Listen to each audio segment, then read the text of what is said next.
Bonjour. Pour ceux qui nous connaissent, Pradeo, on est plutôt connu pour notre offre sur la protection des terminaux.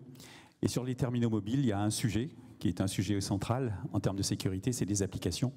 Et donc on voudrait faire un focus sur cette thématique, la sécurité des applications.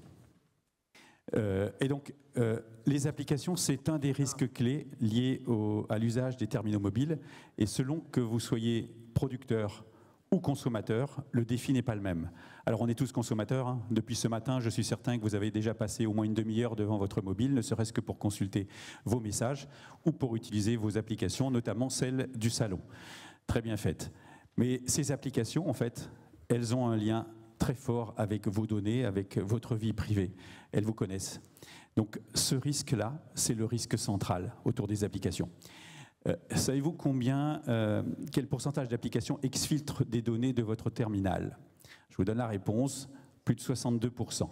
62% de vos applications collectent des données qui sont présentes sur votre terminal, parfois avec votre accord et souvent sans votre accord. Ça, on l'obtient, on le sait, parce que depuis 2013, dès lors qu'un de nos utilisateurs dans le monde installe des applications, on analyse les comportements cachés de ces applications et on les révèle. Donc on a analysé des centaines et des centaines de millions d'applications depuis plus de 10 ans. Donc ça fait un volume colossal de données. Et donc on sait exactement quelles sont les données qui sont exfiltrées par les applications. C'est l'histoire de Pradeo, cette partie. Bon, c'est dommage que je n'ai pas de rappel, donc je vais continuer sans rappel.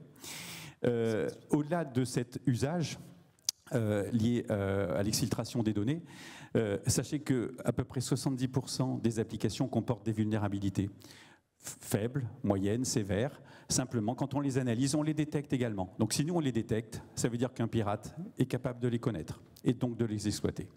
Voilà, 70% d'applications qui ont des vulnérabilités connues, faciles à exploiter. Autre chiffre important, la taille du marché des applications. On est à plus de 500 milliards. Le marché des applications mobiles, c'est 500 milliards de dollars. Et en France, la publicité sur les mobiles, on atteint bientôt les 5 milliards. Ça veut dire que le business est définitivement basculé sur le mobile. Et quand il y a autant d'argent en jeu, alors il y a des convoitises. Il n'y a pas à rêver, c'est comme ça que ça se passe. Les pirates vont là où le business va. Donc il va là où ce marché est gigantesque. Alors, 2 points, je voudrais faire la preuve, parce que finalement on ne croit que ce que l'on voit, que ce que l'on touche du doigt. Beaucoup de nos correspondants, des acteurs à qui on présente nos solutions, nous disent « il ne se passe pas grand-chose dans mes mobiles, je vois rien ». Ben oui, vous ne voyez rien. Souvent on ne voit rien parce qu'on ne mesure pas, on n'observe que ce qu'on a essayé de mesurer. Il y a une étude qui a été faite très intéressante, vous avez dû la voir passer parce qu'elle a eu un écho dans la presse. Elle est passée dans l'œil du 20h. C'est l'étude qui a été menée par France Info et l'œil du 20h.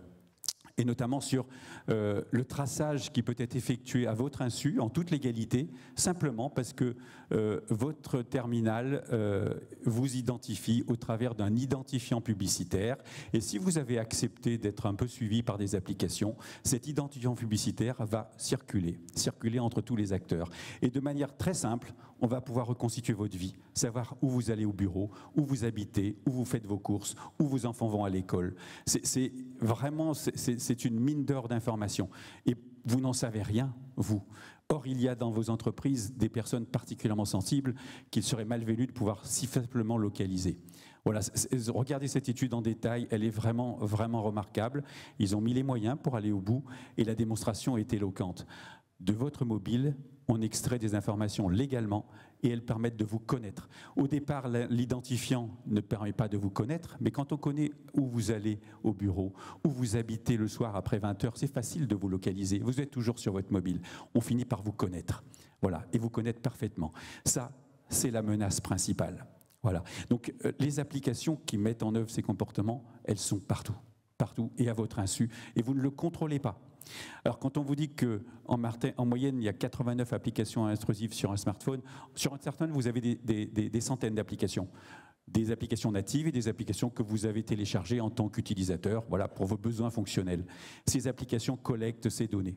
Voilà. Et par ailleurs, dans celles que vous avez téléchargées gratuitement, Ben, il y a ce fameux petit encart publicitaire qui arrive de temps en temps, parce que vous n'avez pas voulu payer l'abonnement à tel ou tel magazine de sport ou tel journal de presse.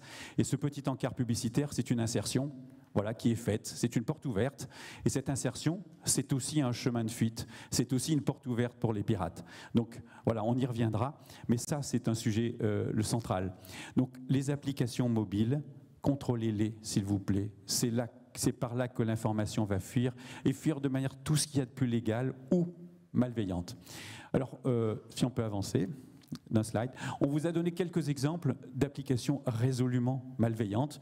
Donc, Crops, le voleur de crypto, c'est une application qui met en œuvre un petit comportement qui va essayer d'identifier par de la lecture ou de la reconnaissance de caractère les chemins ou les données qui vous permettent de récupérer vos cryptos, notamment la phrase de reconnaissance par exemple. Sparkcat, c'est même logique, une application qui va essayer d'exploiter des screenshots que vous avez faits pour pouvoir ensuite récupérer des identifiants et mots de passe que certains utilisateurs font des screenshots et les conservent tranquillement.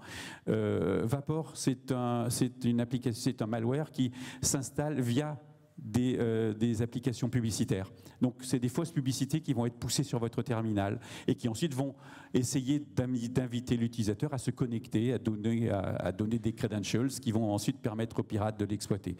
Voilà, c'est le quotidien aujourd'hui. Ce quotidien-là, il est très peu contrôlé dans les entreprises parce que vous ne pouvez contrôler vraiment aujourd'hui que les applications que vous distribuez. Encore faut-il, et mon ami à côté de moi va vous en parler, pouvoir analyser ce qu'elles font, mais vous pouvez difficilement aujourd'hui contrôler ce que fait l'utilisateur de ces applications. Et il en a beaucoup, beaucoup, beaucoup. Voilà, donc mon sujet à moi, c'était vous parler de protection des mobiles avec un regard particulier sur les applications et des preuves, mais les applications, vous pouvez en être le producteur également. Et donc, à ce sujet, d'autres défis vous concernent. Bonjour. Donc moi, merci Renaud. Renaud vous a parlé de l'intérêt de sécuriser son device. Aujourd'hui, je pense que beaucoup de personnes présentes dans la salle ici sont conscients du fait qu'il faut protéger les devices dans son entreprise. On a eu l'habitude de protéger tous les ordinateurs, tout le système d'information. Et pour certains, par extension, on s'est dit, mais oui, il faut également protéger les devices. On s'est également dit, bon, globalement, c'est un système plus fermé, il y a moins d'informations importantes, et donc le besoin n'était pas si important que ça. La démonstration a été faite aujourd'hui par Renaud, qu'il est important de savoir ce qui se passe sur les devices de vos collaborateurs, en général, le vôtre particulièrement, mais surtout les devices de vos collaborateurs qui ont accès à votre système d'information et aux données sensibles. Et ça, c'est quelque chose qui est, on va dire, in motion. Les gens, au fur et à mesure, les RSI, les responsables de la sécurité, s'attachent à ce point parce qu'ils se sont rendus compte que le mobile est un vecteur privilégié dans les entreprises pour accéder au système d'information. Néanmoins, quelque chose qui aujourd'hui est beaucoup moins contrôlé, c'est les applications mobiles. De la même façon que le mobile est rentré dans les usages, il est plébiscité par les utilisateurs, le mobile rentre dans les usages dans les entreprises. J'entendais le premier intervenant parler dans l'industrie. Dans l'industrie, on va avoir énormément de personnes qui, en mobilité, vont avoir besoin d'une application dédiée pour faire du contrôle, du check, du device, etc., etc. Et donc, va utiliser son application. Vos applications mobiles, de la même façon, font partie de la surface d'attaque des hackers. Et on pourrait nous dire, oui, ces applications mobiles ne contiennent pas d'informations forcément clés. Mais par contre, ce sont des vecteurs d'entrée dans votre système d'information qui a des informations clés. Donc aujourd'hui, si vous doutez encore de l'importance de sécuriser vos applications mobiles et de contrôler si elles sont sécurisées ou non, aujourd'hui, on voit qu'en Russie, par exemple, on a un broker, donc c'est quelqu'un qui va, c'est une boîte tout à fait légale, qui propose d'acheter des exploits, des exploits pour pouvoir prendre le contrôle, notamment de l'application Telegram. jusqu'à 4 millions de dollars. À partir du moment où on voit qu'il y a de telles sommes qui sont mises en jeu, on peut se rendre compte de l'importance des données et de ces applications. Ça peut être pour rentrer dans votre système, pour avoir des informations personnelles sur certaines personnes importantes de vos entreprises, mais ça peut être aussi pour pouvoir directement intercepter le fonctionnement d'une application qui est moins sécurisée que le reste. Par exemple, en Inde, on a eu McDonald's qui a une application. Et donc là, on parle d'un hacker éthique qui l'a fait juste pour la démonstration, mais qui a été capable, en analysant l'application, de comprendre comment les API fonctionnaient et de pouvoir les détourner. Et donc, il a été capable de placer des commandes à des taux extrêmement faibles pour pouvoir avoir une commande, mais également de rediriger les commandes qui avaient été faites chez lui, donc de voler de la nourriture totalement, d'avoir les informations personnelles des livreurs, et donc énormément d'informations qui ont été livrées à travers l'application mobile et les API, qui pourtant étaient a priori sécurisées. On voit l'importance de tester son application et de s'assurer, à travers des pentests, mais également à travers des systèmes automatisés à chaque release de son application, qu'on a une application fonctionnelle. Si on regarde MongoDB, votre application en général, vous avez peut-être une équipe qui est capable de comprendre la sécurité, de faire une application totalement sécurisée, mais elle va en général s'appuyer sur un certain nombre de librairies parce qu'on ne va pas tout réinventer. Et ces librairies elles-mêmes, on n'a pas toujours conscience de les embarquer et on n'a pas toujours conscience de ce qu'elles font. Donc elles peuvent avoir des comportements malveillants. C'est le cas de la librairie Zlib, qui en fait était un copycat d'une librairie qui s'appelait ZLibrary. Le copycat, c'était Zlib. Et en fait, cette librairie faisait exactement la même chose que la précédente, mais en plus, elle envoyait toutes vos informations qui passaient par la librairie sur un serveur malveillant. Donc en fait, elle récupérait des tas d'informations qu'elle revendait au plus offrant. Dans le cas de MongoDB, c'était une partie de l'application de cette librairie qui n'était pas sécurisée et qui permettait de faire de l'exécution de code dans votre base de données. Donc là, on voit sur le cas de MongoDB, on peut avoir une application totalement sécurisée. Si on est incapable de savoir ce qu'on a embarqué comme librairie et quels sont les flots de données, eh bien on peut avoir des pertes et des fuites de données importantes. Un deuxième aspect qui est important dans la sécurisation de ces applications, c'est effectivement ce que représentait Renaud, c'est le clonage d'applications. On peut imaginer un clonage qui a juste un impact comme pour PUBG, qui est en fait un clonage fonctionnel, une application qui ressemble à Fortnite et qui utilise les mêmes codes. Et on se dit, bon, c'est pas très grave, c'est fonctionnel. Mais la vraie gravité, c'est qu'on peut avoir des clones qui ressemblent fortement à des applications utilisées et qui, pour le coup, embarquent des malwares. Et donc, qu'est-ce que ça veut dire pour vous? Ça veut dire que vos applications, il faut aussi les sécuriser pour s'assurer qu'elles soient le moins facilement clonables possible. Parce qu'aujourd'hui, on a des gens qui vont utiliser, donc typiquement dans le cas de ce qui est de l'article de Futura, on parle de DroidBot, une application qui a été téléchargée par des gens qui pensaient télécharger une mise à jour de sécurité d'Android et qui en fait va faire ce que disait Renaud tout à l'heure, va aller chercher, donc c'est un keylogger qui va aller chercher tout ce qu'on tape à l'écran, toutes les implications et qui va avoir, cette société a carrément créé un système pour pouvoir avoir toutes ces informations. Et dans le dernier cas, on aura même du malware as a service. Donc c'est-à-dire que les pirates ont créé une console d'administration qui permet d'attaquer 77 entités différentes, et notamment des grandes banques françaises, pour pouvoir présenter des écrans pour récupérer des informations. Donc une fois de plus, non seulement il faut sécuriser votre application dans sa conception, la tester, et également la sécuriser, la shielder, la protéger, pour qu'elle ne soit pas clonable, pour éviter que ce genre de cas arrive.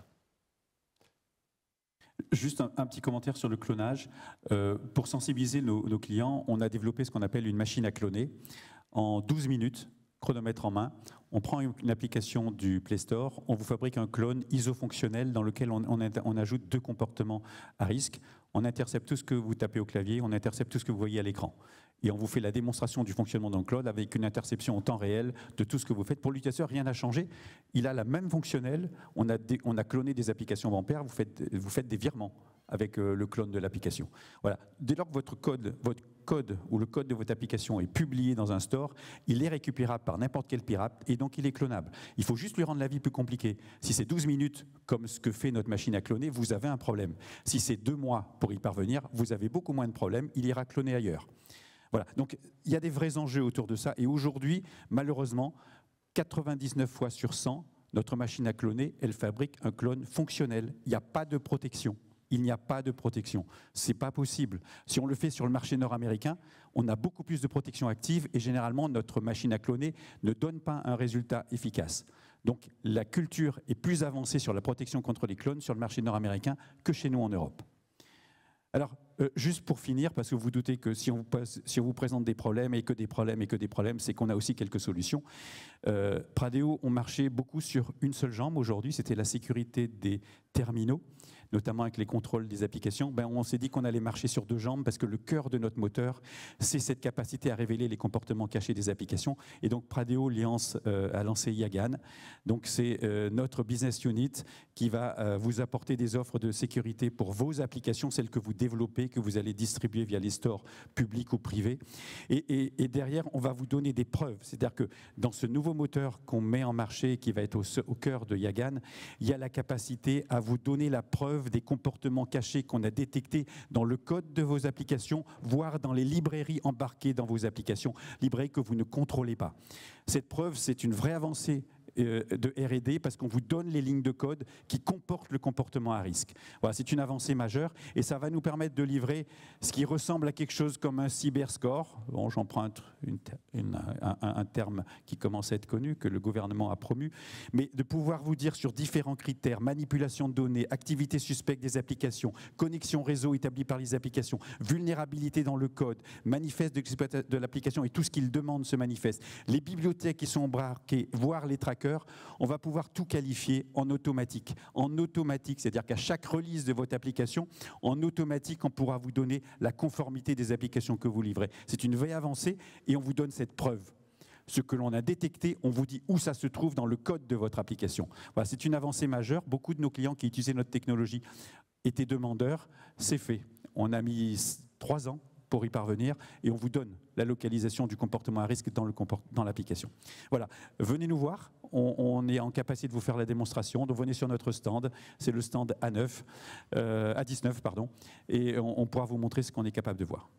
Voilà. Merci messieurs, on a 5 minutes, peut-être le temps d'une question dans le public. Je ne sais pas qui veut potentiellement se lancer. C'est toujours la première question la plus difficile. Monsieur, oui, j'arrive. Bonjour, merci pour cette présentation. Quand vous trouvez un code malicieux ou une librairie malicieuse, est-ce que vous le signalez aux professionnels ou même aux particuliers à travers, je ne sais pas, par exemple, l'application qui stocke tous ces logiciels? Non, on le signale à nos clients. Donc, voilà, nos clients, c'est aujourd'hui nos clients qui nous rémunèrent.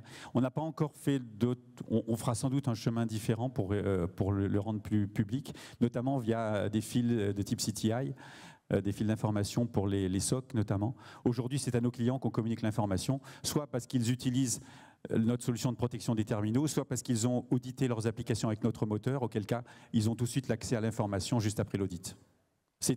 Un audit, c'est moins de 10 minutes, hein, donc c'est vraiment... on est intégré dans les chaînes CI/CD, donc vous avez fabriqué votre application, elle est buildée. En gros, de manière automatisée, vous déclenchez l'audit, il est conforme, vous la publiez. Donc c'est ça notre cible. On intègre la chaîne de production et de distribution de l'application pour que vous ayez un audit immédiat. Un pentest, oui, il faut le faire, parce que ça va aller plus loin. Mais à un moment donné, quand vous avez 3, 4, 5 releases par an, il vous faut un outil automatique pour avoir ce contrôle. C'est ce qu'on va vous livrer. Donc c'est surtout à nos clients qu'on le révèle. Très bien. Messieurs, merci beaucoup. On peut vous applaudir.